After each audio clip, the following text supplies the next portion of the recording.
Okulinda amakanda basinze kugasimba mu masanganzira ga Spear Motors e Nakawa ku nguudo ezigatta ku Jinja Road kosa n'obugo buliranyeewo.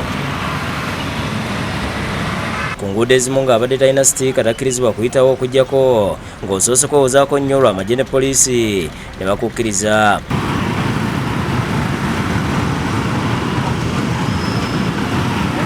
Wabaddewo abawagizi ba NRM abadde baagala okugenda e Kyambogo kyokka poliisi ne bagaana.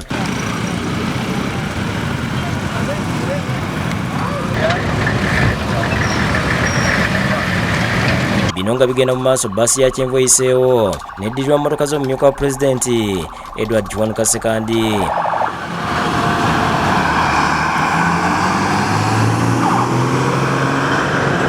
Abantu pulezidenti bamulindidde mu bifo eby'enjawulo okumusiibulako n'okumulaga obuwagizi ng'agenda e Kyambogo. Ku ssaawa 3:45 oluseregende lwa mmotoka za pulezidenti luyiseewo okwolekera e Kyambogo.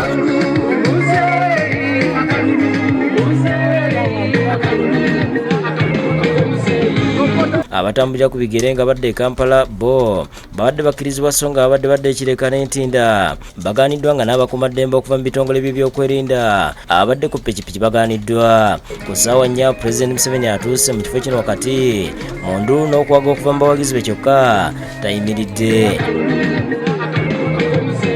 Kyokka poliisi esanze akaseera akazibu okuddamu okugoba bannakibiina ky'NRM olw'obungi bwe babaddeko era abamu bagiweereza ebisongovu. Abawagizi ba NRM National Mobile Task Force bakira bayisa ebivvulu nga bwe balinda omuntu waabwe okuva e Kyambogo mu kusunsulwa era azze abawuubirako ku ssaawa 5.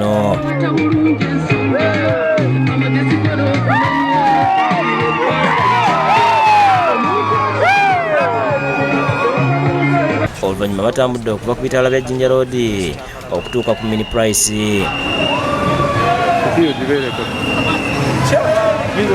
Wabula okwetoolola ebitundu eby'enjawulo akalipagano k'ebidduka kakutte olw'enguudo ezimu okusibibwa era abagoba b'ebidduka balabiddwako nga beemulugunya. Ensi yonna yeekutte teri makubo lwa kintu kimu naye singa babadde bali bbali bwe batasobola kusiba mmoloka mbi okusukka bwezi kyandibadde kirungi. Tukoseddwa nnyo olwa jaamu ayitiridde olwaleero makubo gonna masibe. Damba Tadeo, Joel Mukeera, Ronald Kasisa ne Sulaiman Mutebi bebakusakidde gweno ku Lwabukedde TV.